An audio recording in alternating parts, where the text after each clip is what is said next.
তো প্রথমেই আমরা একজন মহিলাকে দেখতে পাই যে কিনা অনেকগুলো চাবি নিয়ে হাঁটতেছিল। আসলে সেই কিন্তু এ বাড়ির মালিক এবং সেখান দিয়ে হাঁটতে গিয়ে একটি পার্সেলের সাথে ধাক্কা খায় এবং সে অনেকবার দরজা বাড়ি দিয়ে যখন খুলে তখন কিন্তু এই যে আমাদের হিরোকে দেখানো হয় যে কিনা এটা আমার হিরো, যে কিনা আদিমকালে একজন বড় মহাসেনাপতি ছিল। তো তাকে কে জানি একজন বড় একটি পার্সেল দেওয়া যায়, সে নিজেও জানে না যে কে তাকে এটি দিয়েছে এবং এটার ভিতরে কি আছে।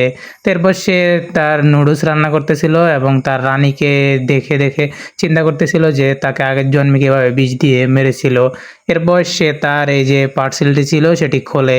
খোলার পর দেখতে পায় যে একটি টেবিল এবং সেটির ভিতরে একটি পুরো শহর, এবং সেটি দেখে অবাক পুরোই হয়ে যায় যে তখন সে দেখতে পায় যে তারই পুরো শহর কিন্তু এখানে ছোট আকারে দেখতে পাচ্ছে সে, এবং সে সব কিছু শুনতেও পাচ্ছে এবং চাইলে যে কোনো কিছু করতেও পাচ্ছে এখানে।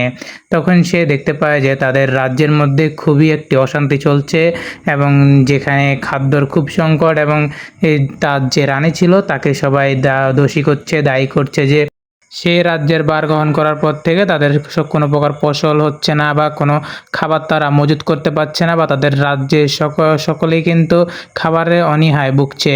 এরপর রানী তাদের সবাইকে চুপ করিয়ে দিয়ে সামনের দিকে এগিয়ে যায় এবং বলে যে মহাসেনাপতি মরার পর সে উপরে গিয়ে অবশ্যই দেবতা হয়ে গিয়েছে।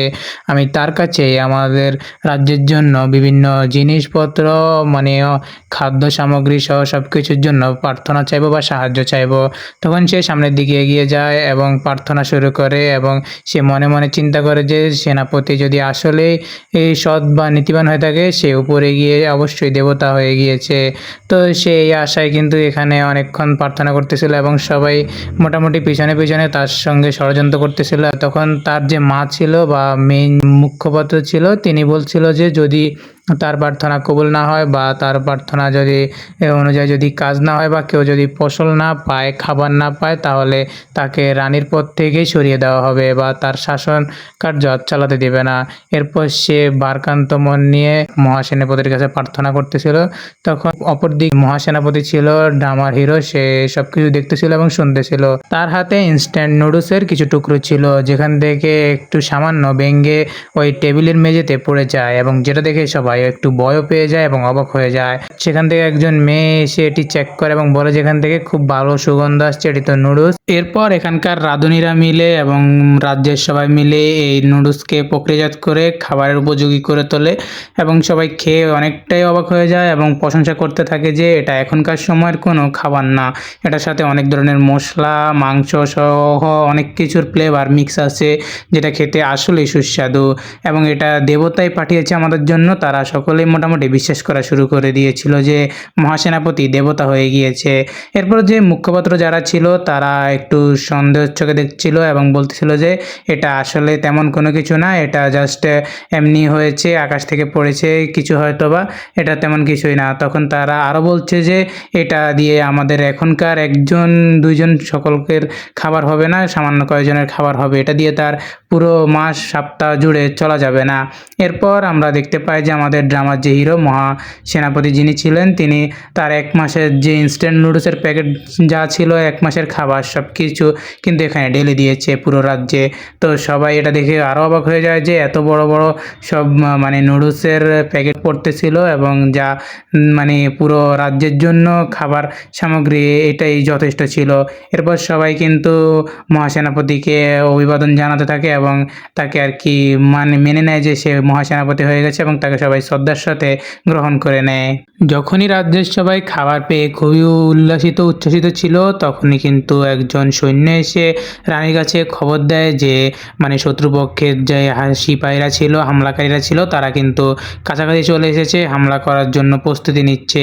তো এটা শুনে সবাই ঘাবড়ে যায়, কারণ তাদের পর্যাপ্ত সেনাপতিরা ছিল না বা সৈন্য ছিল না, তেমন সামগ্রীও ছিল না, অস্ত্রশস্ত্র কম ছিল, এটা নিয়ে তারা অনেকটা চিন্তিত হয়ে পড়ে।